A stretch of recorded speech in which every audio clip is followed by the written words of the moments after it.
So welcome to the Run Your Own Clothes Swaps webinar. We're really happy to have you here. And I'm just going to talk you through kind of what we're going to be talking about today. So we'll first introduce ourselves, and then we'll go through the different stages to running a clothes swap. And then we'll have some time for questions afterwards. And then there'll be a section for those who live in the boroughs of Barking and Dagenham, Havering, Redbridge and Newham, who will be able to apply for support following this webinar. And then just take you through the next steps as well. Just so you're aware, this session is being recorded, and if you could make sure to keep your microphones on mute unless you're asking a question, that'd be fantastic. So we will get started. To introduce myself first, I'm Rhiannon Ashley, and I'm also here with my colleague Lisa, if you want to give us a wave. We work at East London Waste Authority. We run a waste prevention programme all about encouraging people and supporting them to reduce their waste, including clothes swaps, which we have run for about 3 or so years, up until we got LOANHOOD to take over from us. So I'd like to introduce you to Jade next. Hi everybody, I'm Jade. I'm the other half of LOANHOOD. There's myself and Lucy, who couldn't make it today. I'm really looking forward to going through how to run a clothes swap. And also Natalia, who we've worked with at Early Years Cocoon for many years now. I'd like to introduce yourself as well. Hi, so I'm Natalia. I'm the founder and executive director of Early Years Cocoon. This is an organization that supports and empowers families with young children. And we started with this swap idea quite a few years ago. I'm very passionate about it. I'm very grateful to have been invited to share what we've been up to. Thank you. Thank you. So today we're just going to talk you through kind of our different experiences of running clothes swaps. There's various different ways of running them, but so we kind of just wanted to show you the different types of approaches that you could take and the questions that you might want to be asking yourself if you want to start running a clothes swap. So firstly, in terms of getting started, you kind of want to ask yourself a few different questions about who your target audience is. So targeting your audience will help you inform all your other planning. So who you work with, how you advertise, where and when you hold the event. So it's important to think about. It might be like for ELWA, we had a very broad audience, which was all of the boroughs that we work in. But I know Natalia and other groups have been a bit more kind of targeted in the way they work. Likewise thinking about any themes that you might want to have in your swaps, who you can collaborate with, and how you will fund them. So there's a bit of detail in the slides which I can share afterwards, but I'm going to pass over to Natalia just to share some of her experiences from running swaps and how you kind of got started. So yes, I think when we started was actually seeing that it was already happening in the session. So our main service is family playgroup sessions, and we saw how moms were bringing things over, and also amongst our team. So we have kids of different ages. So the swapping was already taking place, and we just noticed it's something like we really want to explore because we didn't have any experience before, and it isn't really our main goal as an organization. So we took it from there. I remember that was maybe 4 years ago, just towards the end of COVID.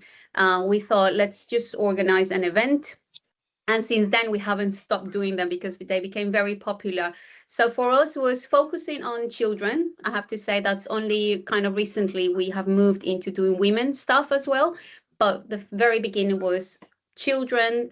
It used to be under 5s only. So we will do clothes, we will do books, and we will do toys. And that is already quite a lot. If you think about it, people are bringing all of these different items, but we kind of managed to deal with that because people do accumulate. If you're a parent, you know this, you accumulate things over the months, and sometimes you just don't have the time or the energy to clear up and just get rid of things. And sometimes these things are in a very good condition. So I felt like, how do we channel this, right? So you've got things that maybe someone else will need, and someone else might have things that you need, and how to just circulate. So we talk about fostering a circular economy. So these things don't end up in the bin, or these things don't end up like just cluttering in the house. So we focus on the children, and only recently we've tried the women stuff, some mums stuff, clothes, also books, and also accessories, or what we call unwanted gifts. And it was a great success because people are so used to doing or participating in these things that we made that step of like, okay, let's give it a go with mums, because we are ourselves very passionate about also giving things to each other. So we've done that. Is there anything in particular I need to explain more? Yeah, it'd be great to know sort of how you secured funding at the start as well. Sort of how did you kind of get everything off the ground? Okay, so that's, I mean, in terms of funding, I have to say that really depends on, again, as an organization, if you're on your own, if you're a community group. For us, we have funding for our main services. So we had to tap into additional funding to do this and to make it more sustainable. So over the years, we have received funding from like different grants. One of them was a co-op fund. We also got one from the borough, so from Barking and Dagenham, that is called NSEAL. And we have also been commissioned by ELWA in the past. So there's been little pots there that are helping us in the past to deliver sometimes events, so what we call standalone events.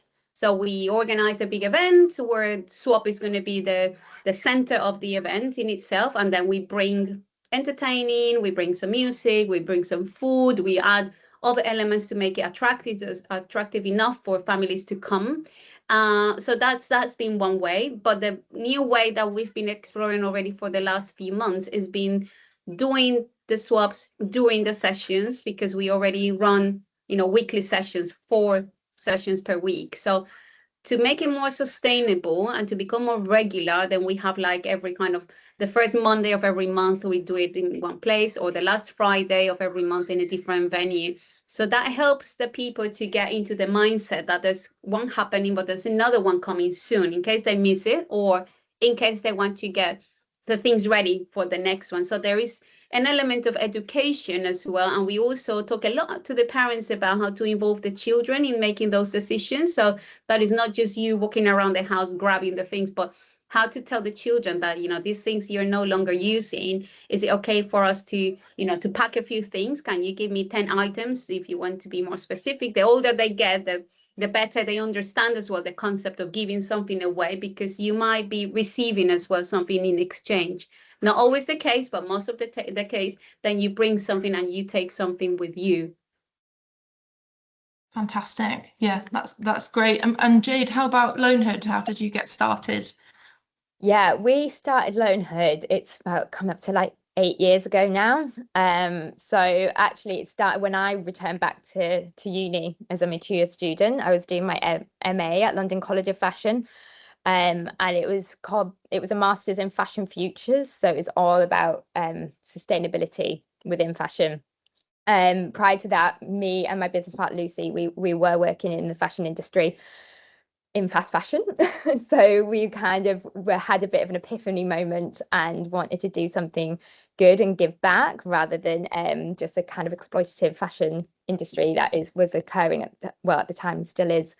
So during the masters, we found this opportunity through Hackney Council. They were looking for people to put in a proposal for a swap shop, and they're exploring different circular business models. So we decided to put in for our proposal for what a swap shop would look like for the Hackney Borough, and we were accepted. And then that ended up lasting. We had a 5-year relationship with Hackney Council putting on their swaps. This led to us growing and different councils all over London, but also the rest of the UK as well.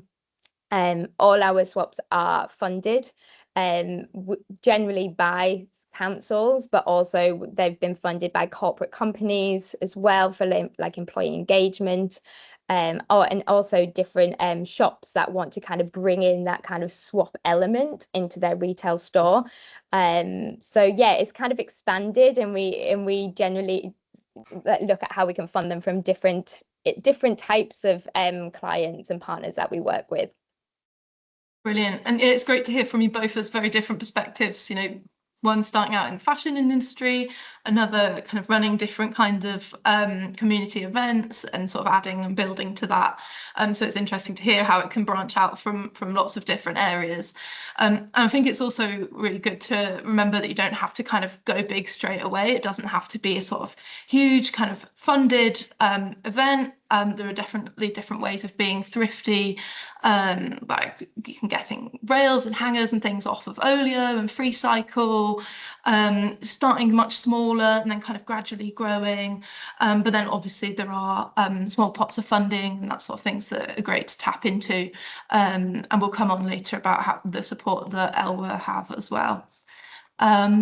So to move on to the next section, so you're ready to run your first event. What are the building blocks that you need? Kind of getting your venue together, staff and volunteers, coming up with a running order and how the event is actually going to work, and the health and safety considerations. Jade, if you want to start us off this time. Yeah, sorry, Rhiannon, I just got an email through from Adana Women. They haven't got the link and they would like to join. Would you be able to send them? Yeah, Lisa, if you wouldn't mind doing that. Yeah, sorry. No problem. I saw it pop up on my screen. Thank you. Yes. So just to kind of actually go over the back of what you just said, Rhiannon, about starting small. When we started, actually, we just had enough money to kind of get the equipment that we needed. For us, it was more kind of at the start, it was a kind of researching the appetite for the swap shops. This is going back 8 years ago. So using a small pot of funding, we were able to get, rails, we got the hangers. We tried to source the most sustainable hangers that we could find instead of using plastic ones. So we used kind of a wooden hanger. That lasts us for a very, very long time. But also we had loads of spare hangers in our own wardrobes that we kind of brought to the swap as well. So that was kind of setting up, and that's the basics of what you need. We've played a lot with kind of running times and how it works. At the start, the very first one, we actually had like allotted times for people to come in. So they would kind of book at 11, at 12, at 1, and then we'd have groups of like coming. We found that really kind of difficult to manage. And also, some kind of little slots had better items than the next slot, so it didn't feel very fair. So we've toyed with loads of one, and the one that works for us, again, there's lots of other ways of doing it, but the one that works for us is we open at 11:30 for half an hour just for dropping items of clothing, so we can kind of stock the rails and get it kind of looking like a shop for everybody. And then at 12 o'clock we let everybody start swapping, but we accept items throughout the day. So the last time we ever accept an item is 3 o'clock, and then the last half an hour is just for pure swapping. Sometimes we kind of like to throw in like double your tokens, so at that last half an hour, because really we want people to be taking the items home with them. So if you've got 4 tokens left, suddenly it becomes 8 and you can take more items home. But generally that's how we work the swap, and it gets quite busy at that 12 o'clock. It's generally, that's when it's most kind of, it feels like Boxing Day sale slightly, but because people are accepting clothes, because we're accepting clothes until 3 o'clock, somebody might come in and bring the most amazing piece at 2:30.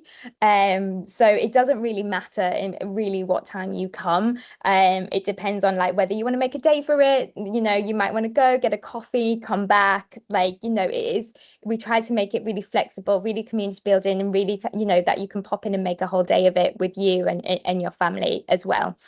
I'm looking at what else I need to cover for the staff. Yes, so staff, we generally have, for us, we have about 5 to 6 staff per swap. We get up to 350 people through the door. They bring up to 5 items each. It's a lot of clothes to assess, put on rails. So 5 to 6 people generally work for us, but that's because of the scale in which we're working at. It can definitely be done with less than that. it's because we have a couple people on check-in who are assessing the clothes, valuing the clothes, giving the tokens. We have a few people sorting the clothes, putting them out on rails, making sure that the floor space is, you know, kept tidy. And then we have somebody on checkout who is marking off how many tokens you've spent, and also doing a survey, because we like to provide a report for the people that are obviously paying for the swap, like how it went and what are the key stats.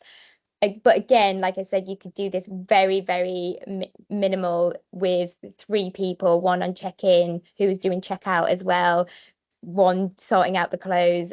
It's just to make sure that everything, you know, people are keeping the rails tidy. It doesn't feel too hectic, and that you have enough time to speak to people as well if they have questions, and doesn't feel like it's too rushed. So that's generally how we run things. Have I touched on everything else, Rhiannon, or is there anything else I've missed? Yeah, I think that's great. It'd be lovely to hear from Natalia as well about how your clothes swaps run, if you want to go through that. Yes, I'm happy. So I was just remembering that the first few sessions that we had, the first few swap events that we ran, we did a token system. So we had little kind of tokens that were given out. So when people were bringing, we had an amount of items that we were telling people to bring. We set up to 20 items, and people will bring these and they will receive the same amount of tokens on value to the amount of items that they were brought. But this particular strategy didn't last long, because we are working with families. So as you can imagine, people started to bring huge bags, lots of items. There was no time to do this exchange and counting how many items are you bringing, how many are you taking. So we prioritize receiving and swapping rather than dealing with this kind of little details that they didn't matter to us as much as it does matter to some other organizations to count, you know, how many things are being taken and the impact on these items as well in terms of the environment, and so on and so forth. So how we do it now, we've got two ways. So one is within the session. So we do the family playgroup sessions, and within the session, then we set up some tables. People know in advance that this is our swap day, that they can bring items. They are invited. It's up to them if they want to bring or not bring. People give them to us. We distribute them. There's already a team, because it is a family session. So there's already a team allocated. There are also volunteers that help. Usually we will have around 5 to 6 people per venue. So that's good enough.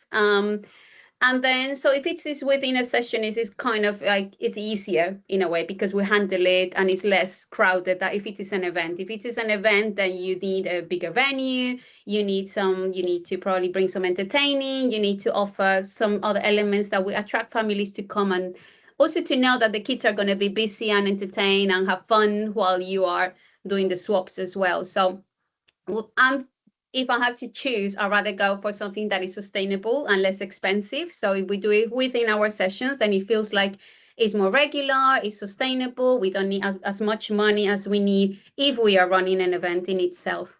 So we always look again at the venue, what is the location, of course, but most of these venues are venues where we are already running things. So families are familiar to those venues. If there's parking, then that matters a lot as well, because they're bringing things. We have a good team, so we usually have a kind of a facilitator, support staff, and also volunteers to support. And then what we do is that when people come, so they usually bring like bags with stuff. So we receive those bags, we look at them, someone else is looking at what they have brought. Then we also check kind of quality, what we keep, what we don't keep. And then these things are put into all the tables. We also have the clothes rails so that it looks nicer. I believe that it actually looks nicer when you can go through the clothes using the clothes rail, rather than a pile of things on a table that gets messy, because people start messing it up a little bit as they look for the things that they want. So that's a bit of it. Is there anything am I missing there? Yeah, no, I think that's all great, and I think covers again sort of the different ways that it can be run, and the different approaches that you can have. I think other things to consider with venues is also things like accessibility. When we've been running some swaps, we'll have run them kind of upstairs, and you've got to go upstairs or up lifts, and there's often been quite a lot of equipment. So it's just also thinking about kind of what facilities the venue has, and and whether that suits the needs of you and your audience as well. And then also just getting in place kind of practical things like a floor plan, running order can really help the day run smoother. Likewise, you'll need to have a risk assessment and public liability insurance, which you can get for a day at a time. So it's relatively cheap, I think sort of around £10 to £20 for a day of public liability insurance. So you can do that fairly low cost as well.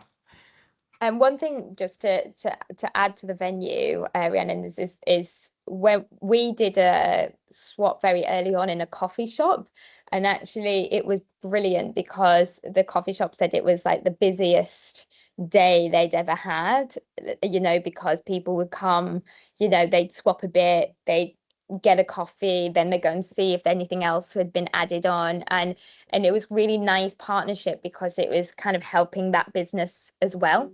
So obviously, you know, finding a coffee shop that's got a big enough space is something, but maybe there is somebody local in your area that, you know, can have a section where this can happen. It's interesting to look at those options and not just think about church halls and things like that as well. I mean, I just remember a few times that we've been commissioned as well, where there's different things happening in an event. And one of those things that is happening is the swap.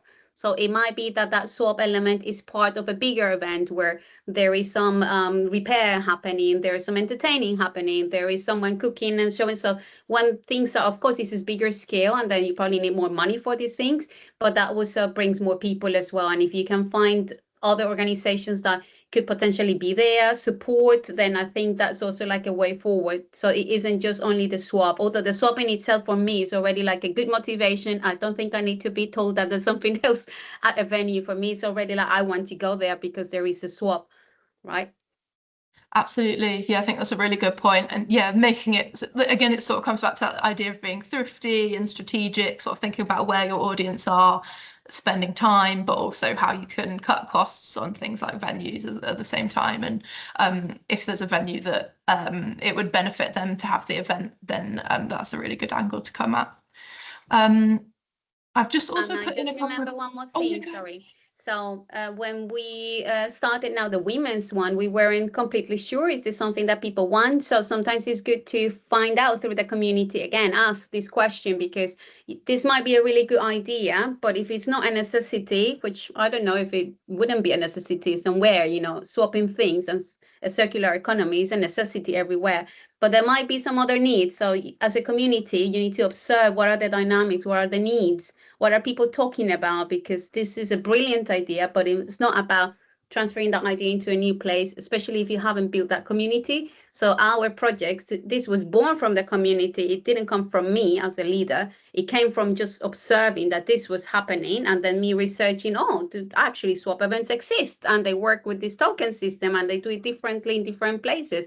So I think that's really, really important just to connect to hear it. So we asked the moms. So we have this WhatsApp group of 850 local families. So we sent a poll and I said, would you be interested in participating in swapping items for women? And then it was like 98% was a yes. And that reassured me. That was like, okay, then let's give it a go. And now we're doing it just because I can see that it's something that they want. Yeah, that's such a good point, because it does take quite a while to build a following as well. So if you've already got a core group of people, it's something that they're already really interested in, that will really help. And it'll also help you get volunteers and people more invested in your idea as well. I've also just put a couple of examples of, so an example of a running order and a floor plan in there. Well, I'll share the slides afterwards so you can have a look at it. This is for an evening swap, but you can obviously tailor it to your own needs as well. And then Natalia, you spoke a little bit about the equipment that you have at your swap. It'd be great if you could just go through sort of the essentials and yeah, what you absolutely need and what's kind of nice to have as well. And any information you can share about sort of quality control, disposal as well, that'd be fantastic. Okay, so I think if I look back, we probably didn't have all of these things when we started, but over the months, then we got the clothes rails. For example, the clothes rails is a must. I think it's nicer for people to go through the clothes and they can see them. Then you need hangers, and as Jay said, everybody gets hangers, and you have hangers at home. So then we just collect them from there. We don't need to buy them. So better that way.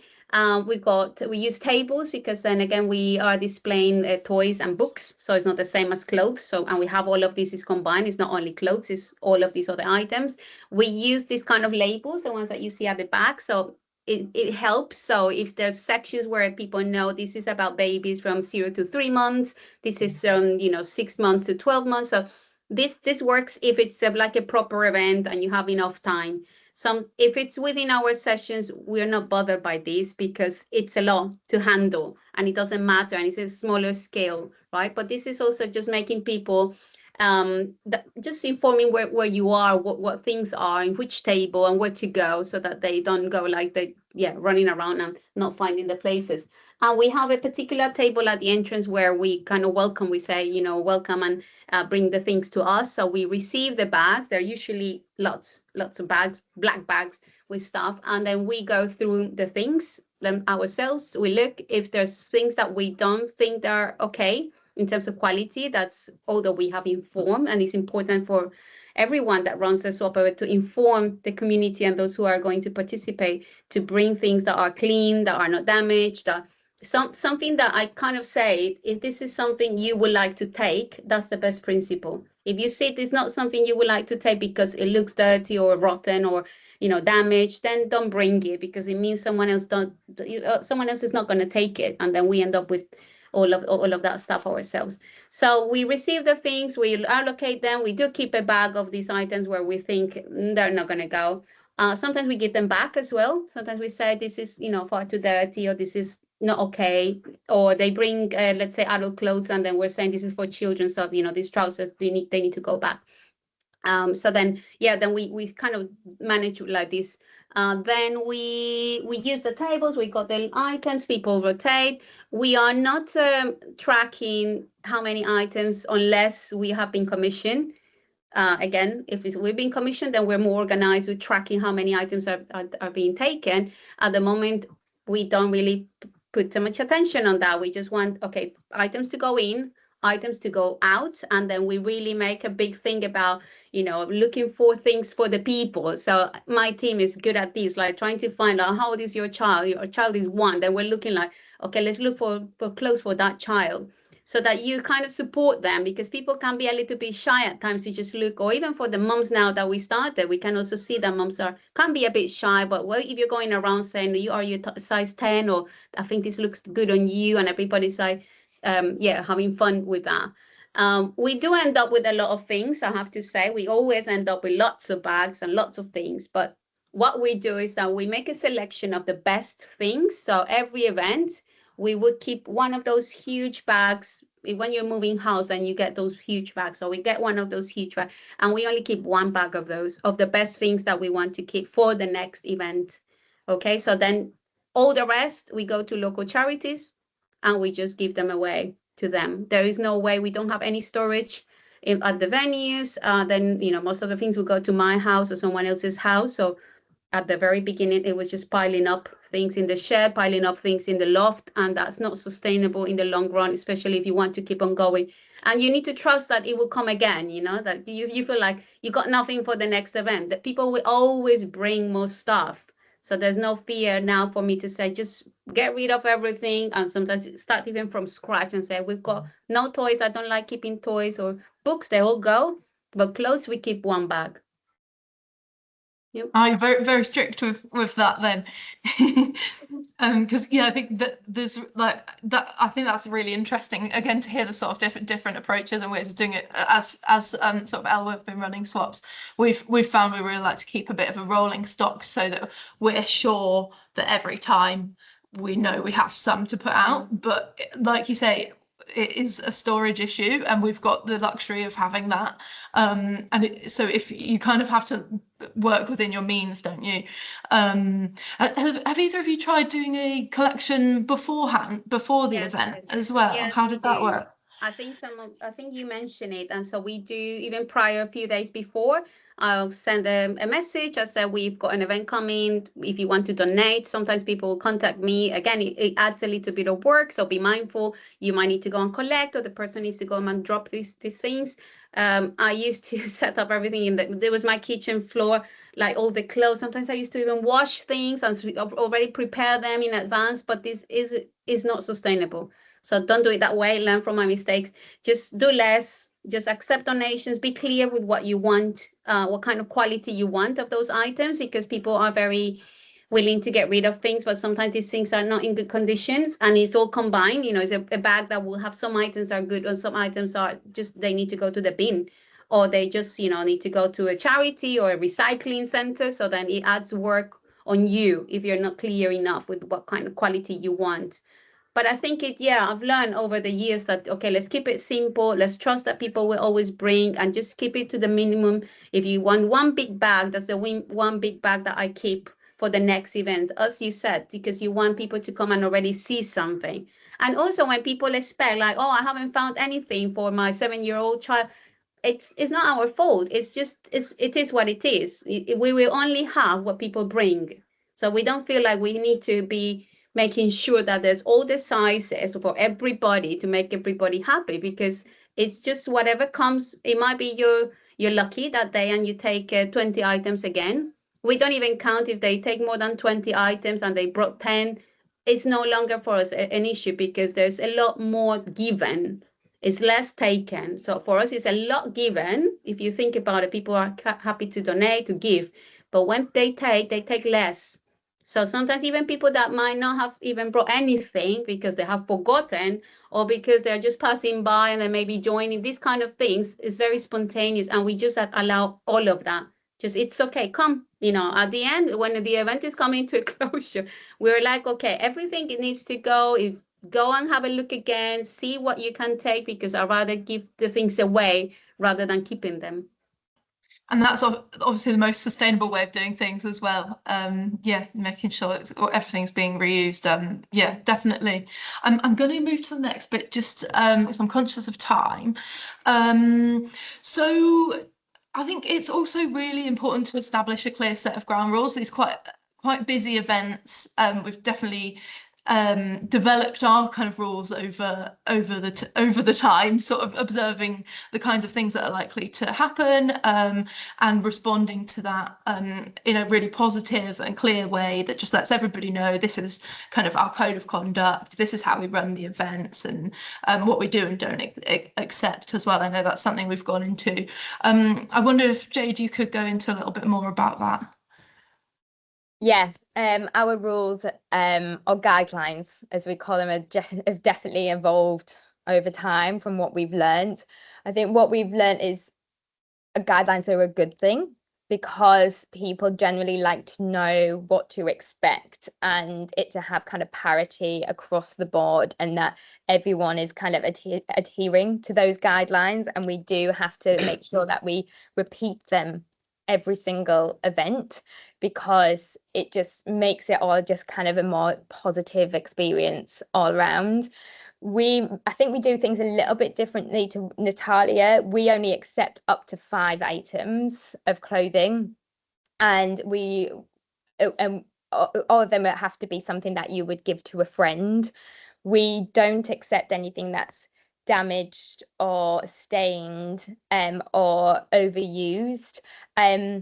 Quite probably a controversial one, but what we do say is we don't ever try to reject anything, but if we can't accept it for the swap, we usually have a workshop there, a repair station or upcycling station, and we generally say, why don't you take those items over and learn a new skill that way? The reason why we can't accept them in the swap is the top feedback that we get from the majority of our swaps is quality of items. You know, I brought X, Y, and Z of this quality, and all I saw in the rails was little quality. Everybody's opinion is obviously very different, so you kind of have to accept different, you know, different feedback in that way. But that's why we've minimized it, and that's why we accept only certain items. And we do an assessing, so we actually change this depending on who we're working with, but generally we do offer a token system. So if it's under a £50 resale value, so anything that you could sell on Vinted, on eBay for under £50, it's 1 token. Anything above £50, we give 2 tokens. So generally most things are 1 token, but we do get the odd ones that come in, and people might want to chat to us about it as well, say I think it's worth 2 tokens, 1 tokens. We have that conversation with them. We want to give as many tokens as we can, and we started off with raffle tickets actually, and then as we progressed and did more, we have like a little kind of coffee loyalty card where people have their tokens, well, like kind of marked off, and if they don't spend all their tokens that day, they can use that card to any of our swaps coming up, and we also offer them another free token if they bring that card back as well. So it's kind of like building this kind of loyalty community with that.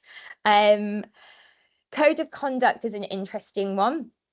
Again, it's kind of obviously providing these guidelines. We have a huge poster that talks about what we call the swap shop mindset, and it's just a really good way to get people kind of coming. We're not, as Natalia was saying, we're not a shop. It's not a shop. People are not coming in to have a retail experience like you would find in Oxford Street. It's a swap shop. It's an exchange. So it's to kind of get people in that mindset. If they have a fear of letting go of certain items, don't put them in the swap shop, because they'll be gone like that within 2 seconds, you know. So we try to explain, you know, the reasons for coming to this shop. We call it a bit of a double dopamine hit, because not only are you like relinquishing and like letting go of items that are no longer wearing or maybe of value to you, you're giving it to a new home, and in exchange you might find something even more amazing. You might not, but that's not the kind of the end result that we want to get to. It is kind of contributing to this kind of community event, and which is why we keep the events as much kind of free. We don't charge tickets. We found that's the best way going forward. And also it's just part of the ethos about sharing clothes. You know, you've already paid for these items, so why would you then kind of come and pay for an event to get away with it? And as well, it might cause more feedback if they pay for an event and then don't get an item back in return. So it's just a tricky one to navigate in that one. What else haven't I touched on? I think that's great. I think the only other things that we've maybe seen sometimes are things like people like hiding clothes or maybe putting them under the rails, things like that, and kind of how to approach the little behaviors where people may want to kind of keep something back for themselves, and ensuring that it's a fair experience. Oh, thank you for all the nice comments in the chat, by the way. That's so lovely about having the cards. Sorry, Natalia, did you want to go? But I can't talk about this. I also have my card. I also have your card. I love because that. I joined one of your events, and I have to say I found really good quality things. So I still have a very fancy coat that I'm wearing from your swap event. So yeah, in terms of behavior, to be honest, usually it's okay because it's our community. So we kind of know the people. If it's an event and we have new people, the only thing we have had to deal with is like people grabbing far too much, and then you wondering if they're just grabbing this to sell it or to who, because it's very awkward. I have maybe just twice it has happened that I have had to talk and just be kind of in my center, because you know you don't want to take it personal. You want to be neutral and be nice and say this is about, you know, other people as well. So don't take as much as you can, because it doesn't work like that. It should be take what you need and maybe a few items, and maybe just wait a little bit longer, and maybe towards the end, if there's still more items, then I will explain it that way, that the person doesn't feel that bad. But also when people bring something that isn't really good quality, I think a few times we have also had to say like this, you know, this isn't the right quality. I'm sorry. Like it's kind of educating people. We don't want them to feel bad about, but it's also saying it's okay, you can still join, but you know, we cannot accept these items that are maybe smelling or that are dirty, and I think it's a way to say it. You just make them feel still part of it, and it's okay. You know, moms can be also sometimes very busy, so maybe they just grab things and they haven't thought properly about it. But I think it's how we say it, and for everybody to feel like this is an opportunity, and that we carry on doing more, and that you're very welcome to also take, even if you haven't even brought things. Yeah, I think that really sums it up. That's brilliant. It's all about kind of keeping it positive and but still being firm as well and clear on your rules and your boundaries as well. So we don't have a huge amount of time, and I want to get to questions. So maybe if Natalia, you could give us sort of your top tips for marketing and promotion in like 1 or 2 minutes. So we have a very large network ourselves. We have 850 local families in a WhatsApp group. So my main promotion is there. We go into this one, which is again is our network, our families. Then we go to maybe local partners who also have their own group chats, and they can forward those posters. We hardly do any printed material. Everything is like e-posters, as the one you can see there. I am part of other group chats where there are families involved, so I will advertise that way. If I feel if it's an event, then I make an effort to maybe some groups, Facebook groups, our community, local groups, Facebook and Instagram. Very rare, to be honest. I share there after. I like sharing after the event, not before. So it's not really promotion. But I think the best way for us is word of mouth. So people are happy. People are inviting others, people are spreading the word, and because of being already a large network and responding to the community, I don't feel we have to make a big effort to attract, it's not like we need to print more things. It isn't like that for us because of knowing already the community, and because this has been born from it. Then I think people already join and are happy and are asking for when the next one is. So Yeah, absolutely. And again, it is thinking about your audience and where are they and how will they be receiving information. And we've got some ideas down there, but you by no means need to use all of those methods of communication to promote your events. But at the same time, it is useful to use a few, because not everybody is online, and not everybody is down the sort of local notice boards. So sort of having a few different ways of advertising is really important. And I've popped a couple more examples on here as well, which again will be sent around afterwards. And then Jade, same again, if you could give us your sort of top tips with feedback and reporting. Yeah, I think reporting is really important. It's something that I think you forget to do it sometimes, and then it's like, actually no, it's really, really important, because it kind of feeds back on how you're going to run it the next time. So we have a general survey. Maybe some of you who attended the swaps have probably done it, and we kind of look at what the stats are. It's actually really hard on the busy ones to kind of say how many items have been swapped. So we generally do kind of a guesstimate. We know how many items we brought. We know how many items have been left. So we provide as best guess as we possibly can. But also just getting that kind of qualitative, that kind of like feedback from people about how they found it, how it impacts their consumer behavior as well, is really, really nice to get, because you can really tell the impact that you're making within the community, and also like how to run things better, and how we can do that. So keep it really simple. Create a survey with kind of what you think is the most essential information. Try and capture that with people on the day, talking to them, doing it. We usually kind of go around with our phones and have it on our phones so people could do them quickly, or we'll like fill it out for people as if they're not kind of digitally literate or anything. We can do it for them on the day. And then generally what we do, because we do everything through Eventbrite, we send it again digitally after Eventbrite for anybody that didn't get a chance to do it on the day. And then we create like a nice report that we send out, and it really does help us. We've changed a lot through that, and also to our funders as well, we can say, look at this, what we've done, like we really think we should keep doing it, however this is how we might improve it the next time, and been really kind of honest as well, like this just didn't work, like let's do it this way, because it's still a really, really new concept. Even if you've been coming to loads, like it's still really new to a lot of people, and this is like how we perfect it and how we get it more in that kind of commonplace, and how we should shop clothes. Really, there's enough out there already in existence. Thanks, Jade. And yeah, I think sometimes there is that sort of line between which deciding kind of how much to put in your survey or how much you need to collect, because it does feel like a big ask, especially if you're asking people to sign in and out, and sort of managing it being a kind of free event. Therefore, people are getting something for free and of value, and therefore there kind of needs to be a sort of reciprocal relationship to a certain extent, but also that you don't want to ask too much of people. You want it to be a really positive and encouraging experience that makes them want to come back, and ultimately to reuse clothes and make that a really positive experience.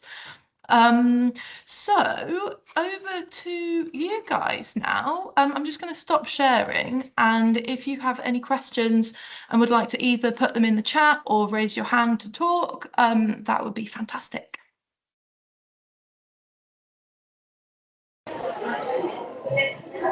Hello. Hello, can you hear me? Hi. Can you hear me? Yes, we can hear you. It's quite noisy in the background. Shop, yeah, so you can probably hear some background noise. But just a quick question on it's a practical one. Will the recording be shared of this? I would love to share it tonight with my partner. Yes, it will. So as long as you registered through the link on our website, then we've got your email address and we'll send everything to you afterwards. Thank you so much. Thanks. Any other questions? Oh, Lisa. This is Alison's one. I'm just reading it from the chat. Is it feasible? Are there examples of being self-sustaining, like a swap membership or event tickets? I suppose that was answered slightly with the LOANHOOD. Yeah, I guess I can kind of go over that a little bit more in detail, but we've tried paid events. I think for more grassroots, you want to keep them free. I think that's, people are not going to come along. Not that many people are going to come along if it's not free, and if it is paid for, it becomes a different type of event. I think it's so I think the swap membership is interesting, but it's kind of what do they get versus somebody who might not be able to afford that, or so we get a lot of people coming to our swaps that they maybe haven't even been able to get a free ticket off of Eventbrite. They just wanted to turn up and they saw it in a newsletter somewhere. So I think it becomes hard to manage. There's an interesting company that you can look at. They're no longer running, probably for these kind of reasons, called New Wardrobe. They were like a digital online, a bit like Vinted, but for swapping. They expanded quite well, but then unfortunately they had to close. We've thought about these different approaches, but I just think kind of the ethos of swapping, it needs to remain free.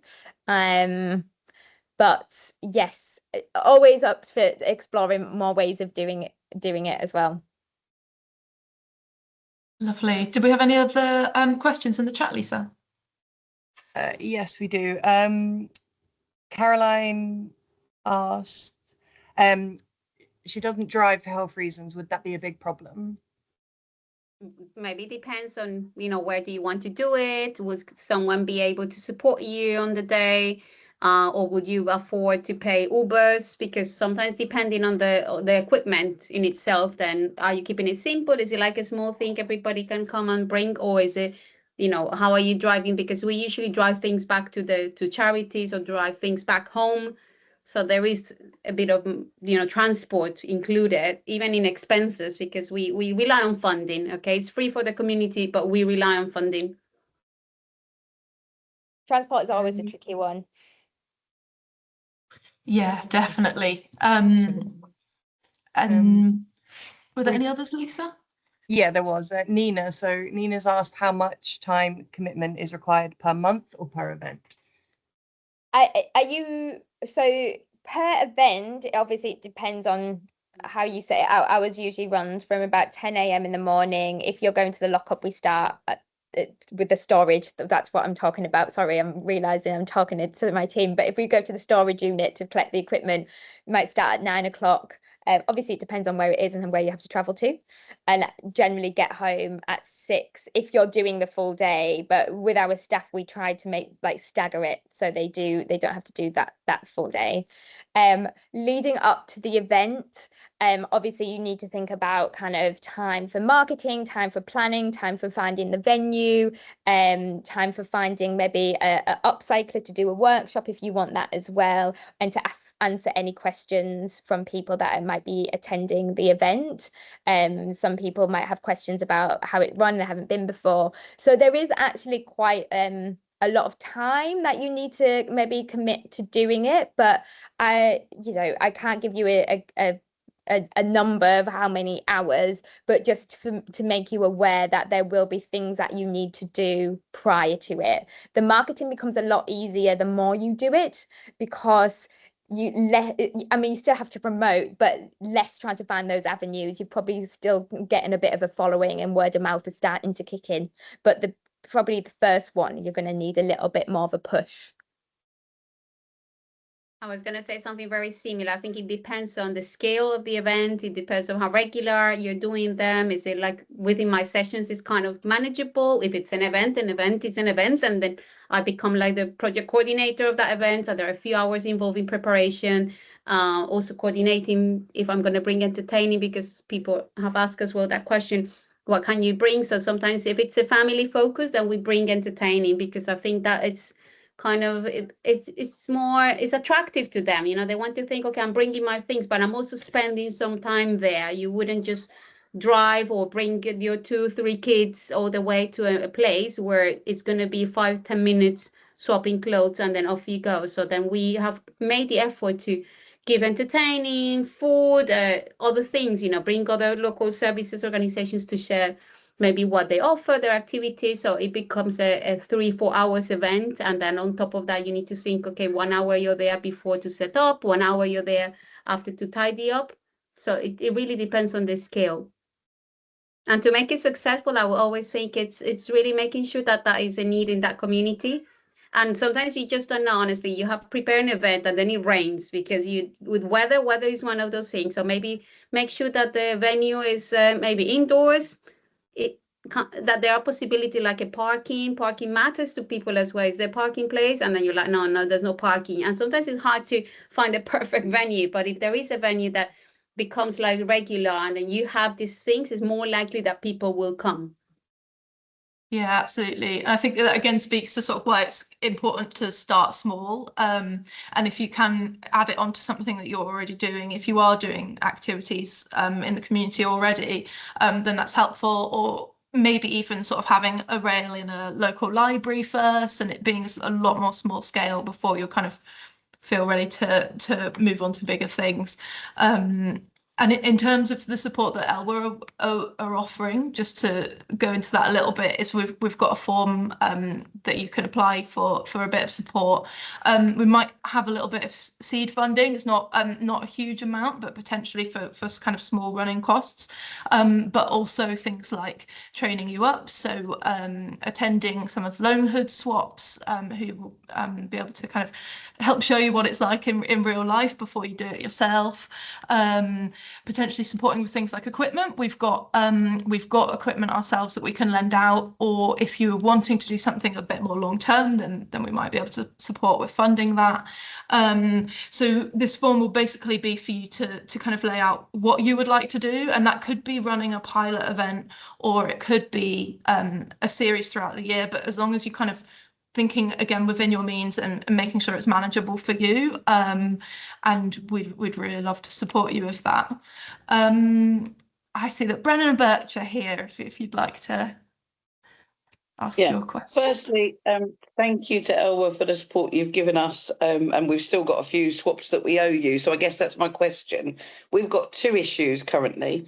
One of them is around venue. So we had a great venue and a great partnership, but it hasn't worked out exactly how we wanted it to work out. So our plan was to get lots of young people on board. We haven't achieved that. So the one question is around how, because we find we get a lot of older women and we really struggle to engage with so let's say from 13 up to 25, I'm talking about in terms of age range. And the other one is around venues that are willing to store, which I know is like gold dust, but just any tips on either of those things?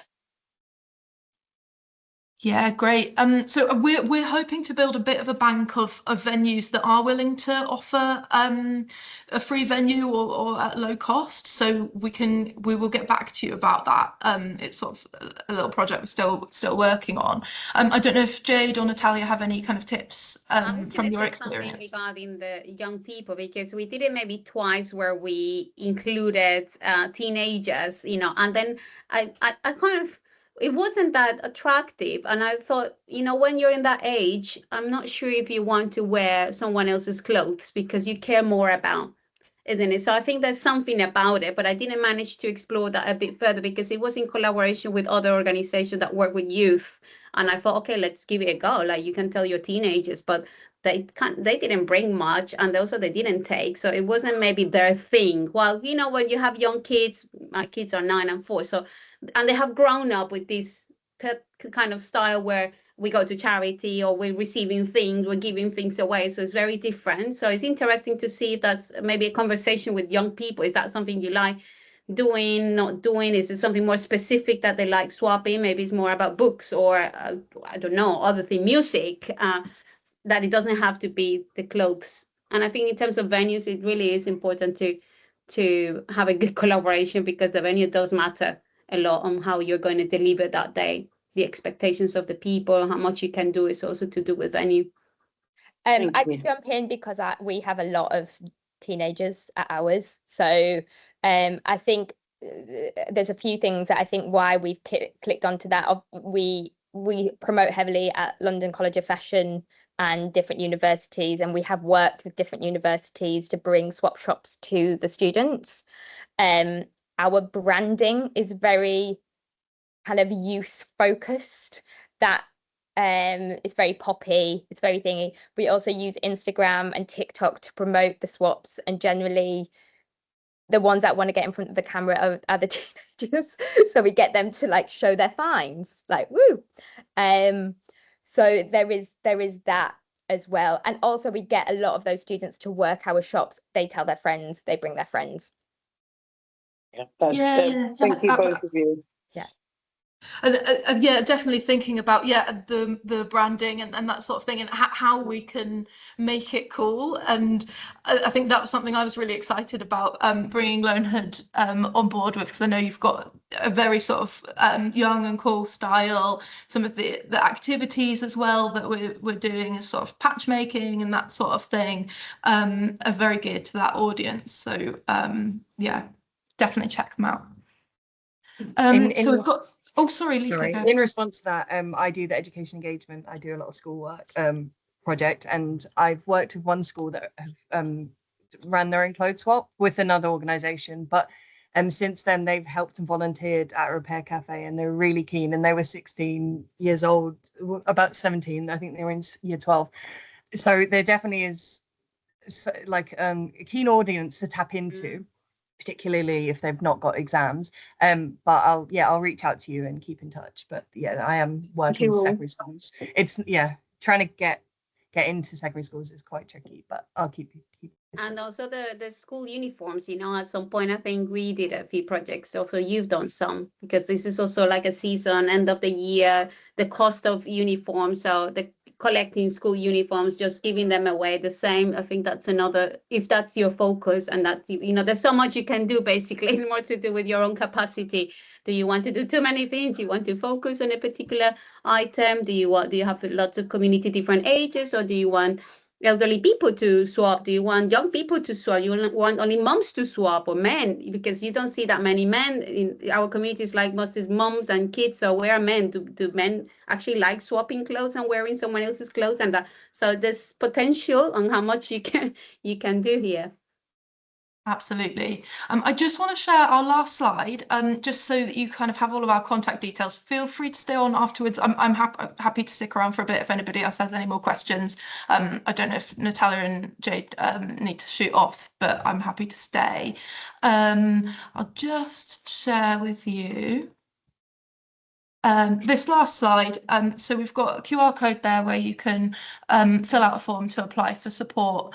I will also send that round as a link in an email along with this webinar recording and the slides. And then you can also see all of the upcoming swap shops that LOANHOOD are going to be running, and their email address is just below if you want to get in touch and if you'd like to volunteer before you kind of start your own clothes swap journey, then you're very welcome to. And I've also popped our email address on there as well if you have any questions after this. Wonderful. So I think that's exactly 2 o'clock. So if anybody needs to pop off, feel free. But if you would also like to stay on and ask questions, you're welcome to. I want to say one more thing. If you're passionate about it, this is what you will transmit. When you do it yourself, because this is, you know, I'm doing this myself. I love wearing other people's clothes and then saving money that way. My kids do the same. Recently, my younger one, she was wearing some underwear, and because it was too tight, she said, we can pass on this to someone else. And it made me laugh because I thought, no, we're not passing on underwear. But, you know, it was her mentality to already think about this can be used by someone else. So that's what you will transmit. Maybe start small. You know, sometimes we want to do too much. Start small. Build on capacity, ask for other people, don't do it on your own, because when it was me on my own in the kitchen sorting things, washing things, it's far too much, because this is not my only job. So if everyone needs to think about how much they can do and who's on board, people who are passionate about this, the impact on clothes and fashion and all of these things, buying cheaper clothes, it's not okay. You know, the environment also needs our support, and this is brilliant way. Thank you, Natalia. Jade, do you have any other thoughts? I think you should just do it. There's so many questions that people will say to put you off doing it. Like, oh no, I haven't thought about this, I haven't thought that. I think if you just kind of like commit to doing one and then figure stuff out as it goes along, like people are so accommodating and friendly, and you know, you realize that actually you what's the thing, getting perfect get in the way of good. Like just do it and see how it goes, and you'll learn from it. Here, here.